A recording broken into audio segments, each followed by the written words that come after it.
Live from the Icebox Studio in Montgomeryville, Pennsylvania, it's the Bill and Corey Show. I'm Bill. And I'm Corey. Welcome back. Now, we got Easter coming up. Yes. And our costume department kind of let us down. Yes, I didn't even think about it. But we do have an Easter bonnet. That was totally him. I will not take credit for the awesome dad joke. Yeah. So this is a bonnet for pressure regulator. And of course that holds, you screw that on there, but it holds the spring. But I mean, it's a great Easter basket stuffer. If you're interested, we can, Oh yeah, I didn't think of that. Yeah. So fill some orders of Easter bonnets like that. Let me know how your kids think of it. See how that goes over.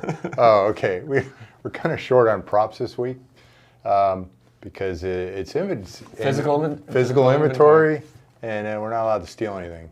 So. Okay, first question. This is for Corey for 200.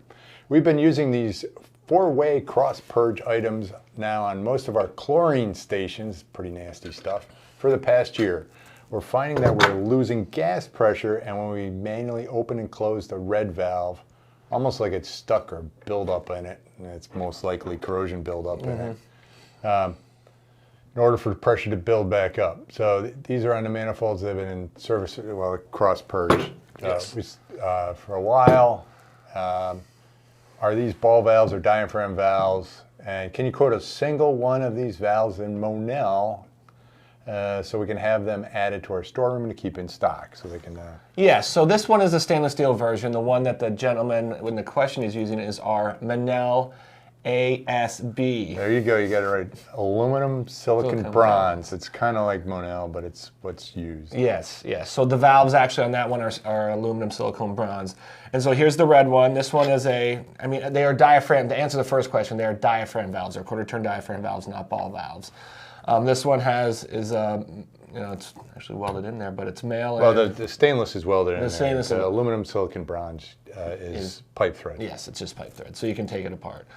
And this one has a male in, long male out. This one actually no. Well, you can't tell on this one, but it's actually it will be. Yeah, I guess it will be. Whatever. Yes. So we got to replace. Yes. So do we have replacement valves for these? Well, we didn't in the system, but we can get them for you if you need them. And so what kind of lead time we're looking at? 3 to 4 weeks. 3 to 4 weeks. So probably stock some, but yeah. So plan ahead if you're looking for corrosion stuff. Well, that's what they're trying to do. Keep something in stock. But the valves you get, they're going to have just a clear anodized handle, right? Yes, yes. And then you can take off your handle that you have on here and replace it. Well, you can use the existing handle if it's not too boogered up. Yeah. Or we sell the colored handles. The colored handles. And this has the old style, which we have on this, are rounded handles. The new ones have a little hex on them. Ooh, so you can tighten it down nicely. Yeah, you can tighten it 9/16 wrench. Everybody's got one. Hopefully. If you don't have, if not, you could have an 1832 will work. It should be working. If you don't have a 9/16, that will work. An 1832 will work.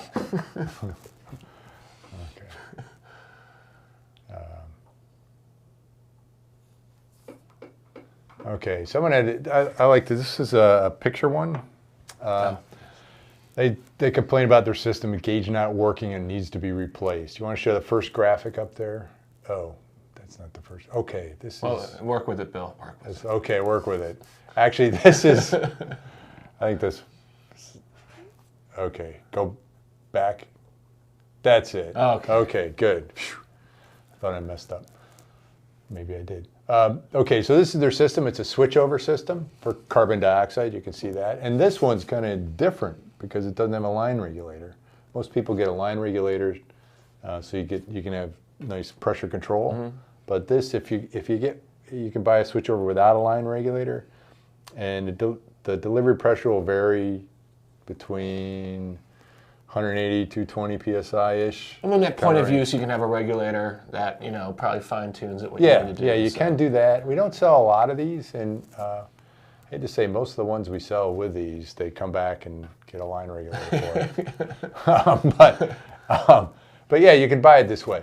Now, they said, at first, they said the gauge, and they're looking at the bottom gauges, look like there's nothing in there. The top one has something on there. So you want to go to the next one? Oh, no. There we go. Boy, he's getting good at flipping back and forth. I must have numbered these wrong. Okay, so this shows here that it's 80 psi, which is below our normal switchover pressure. So they must be right at the bottom end of things with only 80 psi. Because if you had a full cylinder on there, it would read somewhere to 180 to 220. So so that tells you one thing, that you're looking at 80 psi. So okay, you want to go to the next one? Oh, there we go.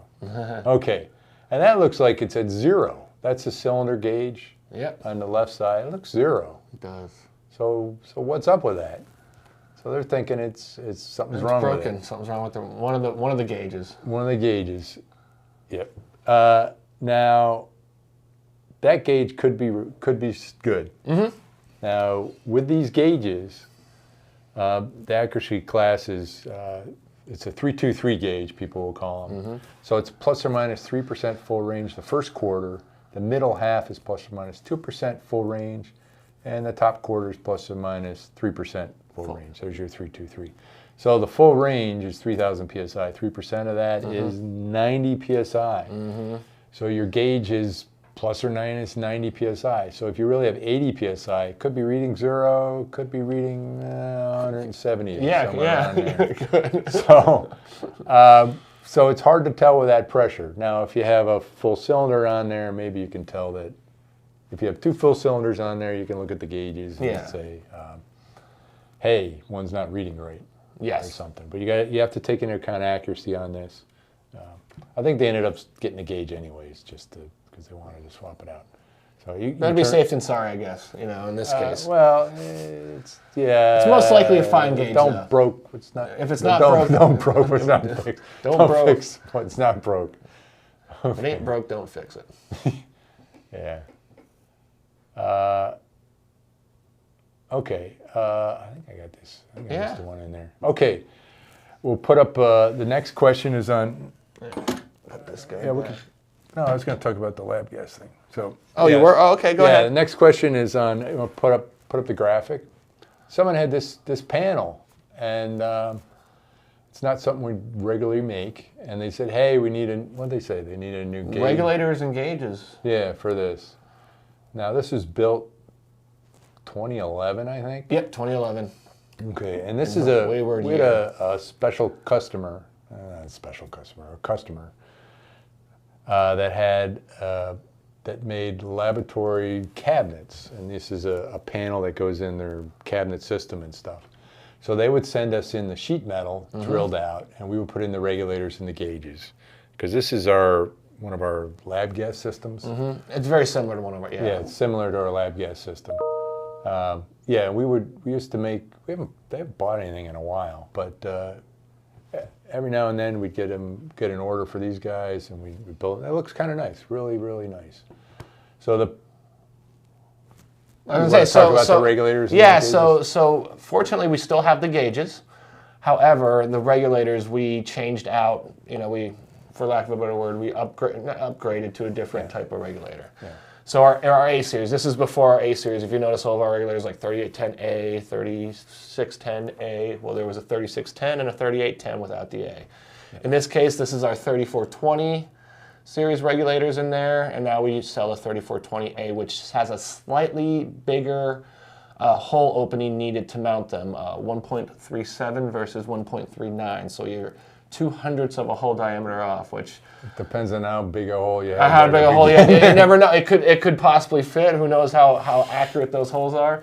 But you might need to file them down, get different things. But everything else on there is very similar. It's very similar. So now, could you reuse that nut? You cannot reuse that nut. It's a different threading on different. The so bonnet, so you'd have to do the bonnet nut. Yeah, so we'd sell you a nut, the regulator. This is getting special piped up. Yeah, I mean they can reuse the tubing in place if they want to. Yeah, in the back of that there's a tube going from the actual gauge is not inserted into the regulator. There's a tube from the outlet of the where the gauge would go out and going up to the tube, or going up to the gauge. Yeah, Corey, you mentioned. You want to go to the next graphic? Yeah. Okay. So this is our. Yes. This is our our lab gas system, our GasTrak Pro. GasTrak Pro, that's it, yeah. A lot of times we call it... Store.mathesongas.com. You can buy this stuff. Not this kind of setup, but this is, you can see this on there. But this is not a flat panel. If we could do a flat panel thing, but this is our regular thing that we make. Yeah, so it's a box, yeah. and you can gang it's much them more together. It's much more flexible that way, instead of like having like a 3-thing panel, a 4-thing panel, because that would be like we'd be stocking panels. yeah, it'd be hard. So you can turn the graphic off. Yeah, and with those we can gang those different boxes together, so you can have a system. And we don't have to have just custom panels all the time. We got these things made up. We can set you up with different gases, and we can do. As you can see, ours had a switch, a valve to go on and off. Yeah, on-off isolation valve is like standard that on there.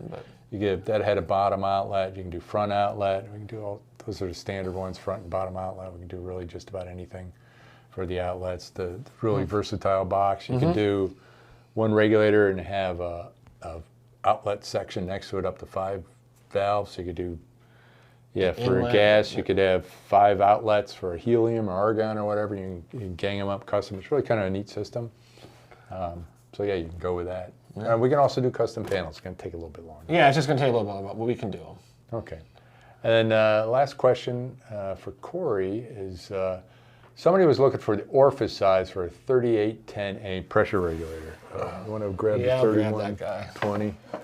Sorry about that. That's okay. Should have pulled something out of our stuff. No, we couldn't. No, I mean out of our museum. Out of our museum, yes. No, this one works fine. This is our bronze sister regulator to the 3810A, which is the stainless steel. So, but it's the same exact dimensions and everything. It's just made with different materials. That's pretty much it. So they're asking for the Orifice size. The first question I have is like, why don't they just take the CV? But so we had, we found out the Orifice size, which is 0.07 inches, which is 7/100ths of an inch, very small. However, I was looking up because I was like, there has to be a relationship between CV and Orifice size, and you can sort of estimate the Orifice. What the CV is actually obtained through, but a test. Bill was telling me it's a 60-degree Fahrenheit water. If it goes a little high, it's kind of silly here, but I think it's silly. The C/V is defined as the volume of water, gallons per minute in the U.S. So you can't do this in Canada. No, the water's different. It's 60 degrees Fahrenheit, not 70. No, not room temperature, not 50. 60 degrees Fahrenheit. That will flow through a fully open valve with pressure differential of 1 psi across the valve. That would be kind of messy to do. Especially like get in that little hole. Like when you're pouring the gallon bucket of water, it's gonna be hard not to splash. You've got a psi pressure differential. Things are going to get wet, and you got a 60 degrees Fahrenheit. How are you going to do that? It's just.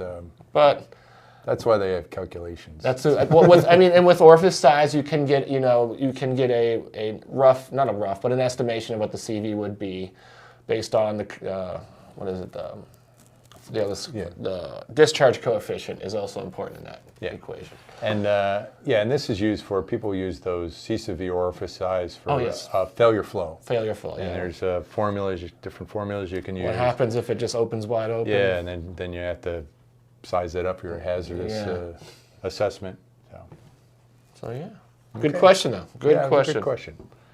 They're all good questions. They're all yes. Publicly, they're all good questions. That's all we have for this week. Tune in again next week for a great edition of the Bill and Corey Show. Set your VCRs.